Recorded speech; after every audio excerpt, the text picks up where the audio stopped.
What's up traders, welcome to Failure to Displace, where we're going to be utilising some ICT concepts to try and ensure that every day is a payday. In this video we're going to be looking at the Silver Bullet simplified process to see what opportunities were available for us to try and extract some profits from the market. Today is June the 22nd, 2023. We're going to be looking at the Silver Bullet setup in the New York session on the S&P 500. So let's get into the charts. We'll start by working our way left to right. So as we're looking at this where price action is, we can see we do have a New York low for sell side liquidity just here. And then working our way down, we can see that we've got Tuesday's high, which hasn't been raided. Wednesday's high has not been touched. The New York PM session, which is a new one that I've started monitoring. As buy side, the daily high. Buy side above us. So these are just all our 15-minute liquidity points. We can see coming into the Silver Bullet hour, we have swept liquidity here.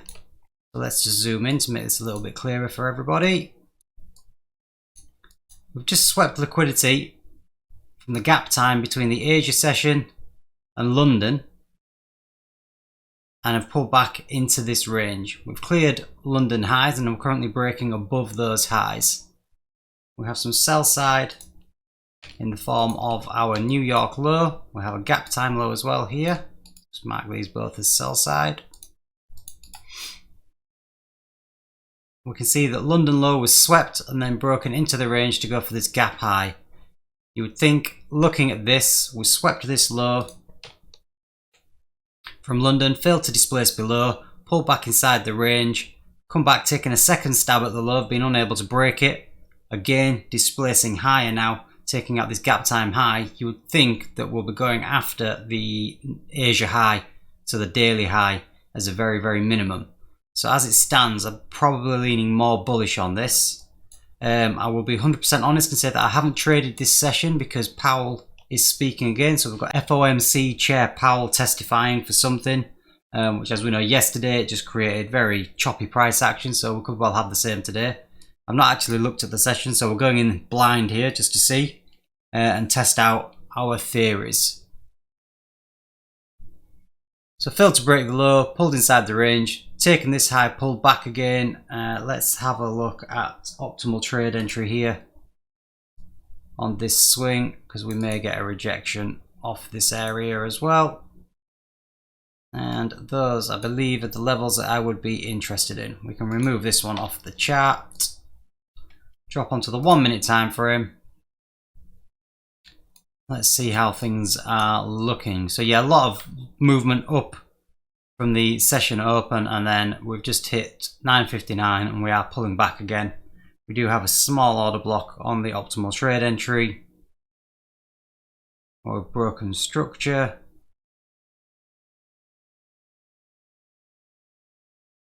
So let's start skipping forward now. We'll see what was offered to us in the session.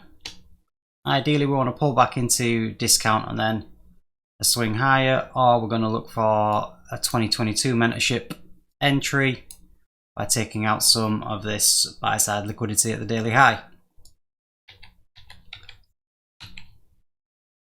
Pulling back. Okay, so we've not come back into a discount, so there's no entry to go long here. Looks like we're driving for the high. So we're going to have to look for some break of structures now for a possible reversal. So this is our current break of structure. I'm just going to get rid of the fib.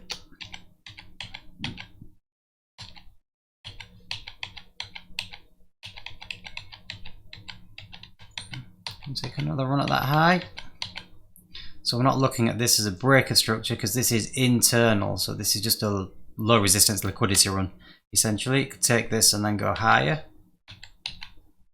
So it has taken that liquidity now. Sell side down below us. We would want a retracement from this leg back into a discount. We have fair value gap here at the 618. We also have, would that be classed as a breaker block? I'm not sure if that would be a breaker block because it's not taken that high out. That's definitely an order block though. See if we can get a pullback. So we'll follow this fib down again.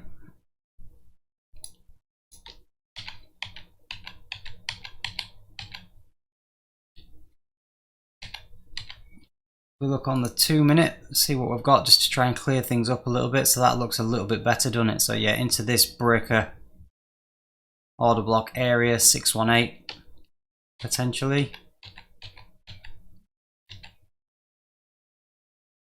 So we'll place an entry for a short position at the touch of this, not a long position, a short position at the touch of this low here. It would be a 5 pip stop, 5 pip take profit, tapped in, sorry, 5 handle stop loss, 5 handle take profit. We'll mark out the 50% of this fair value gap just to see how that holds up as well. So we'll use the GAN box. Why won't the GAN box load up? Use the GAN box just to take a look at the 50%. And say the entry is based on tapping this order block here, possibly break a block. Ooh, didn't quite hit the, hang on, let's just revise that because that could be wrong. So it has just tacked out, maybe squeezing things a little bit here. That has just taken the take profit. So how I set these, I have this at 5.2 handles to cover fees and then a 5 handle stop loss. Let's just see. So I would have closed out full there. It has come down and it has taken the full profit there. So I would be closed out at that. The one way I am looking at doing things is taking 50% off at 1-to-1. So this potentially could be 50% off at 1-to-1. Leave the stop loss where it was. So I'm essentially risk free now because I've halved the risk. Sorry, I've halved the risk on the trade.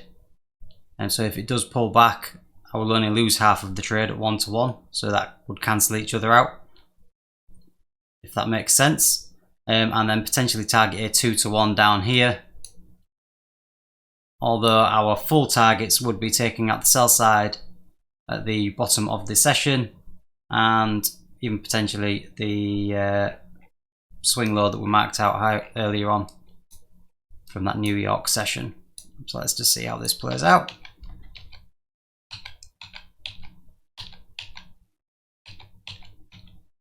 So we wouldn't have got the 2-to-1, that would have been a break even if you'd have gone for the 2-to-1. So there was 5 handles there closing out in full, or a break even if you took half off at 5 handles and tried to leave the rest to run. You would have been stopped out. Obviously we are outside the silver bullet hour here as well. And so that actually wouldn't have been an entry, would it? There was no entry inside the silver bullet hour.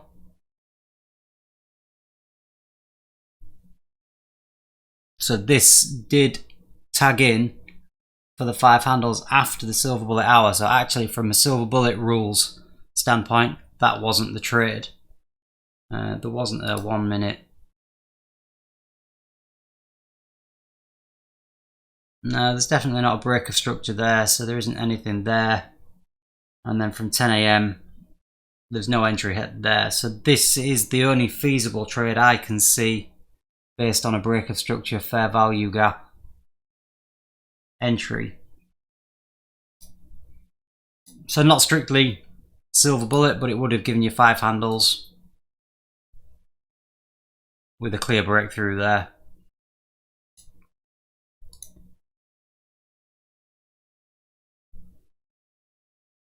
Yeah, that's all I can see. I think that's that. I hope that was useful. Quite simple levels to mark out again on our 15-minute chart, looking at the various session highs and lows, failures to displace below those ranges, aiming for the other side of the range. It's a pretty straightforward process. The only opportunity we got was this break of structure here after taking the daily high, targeting 5 handles. Thanks for watching. Leave any questions down below. It'd be great to get your feedback on this one, and if you're enjoying the content, please do consider subscribing. We're having some really good growth at the moment on the channel, so I'm really pleased that it's helping other people. And again, I am doing these for purely selfish reasons. It's just helping me clarify exactly what I need to look for in live time. We're back again tomorrow with more reviews on the London Silver Bullet and the New York Silver Bullet. Thanks guys.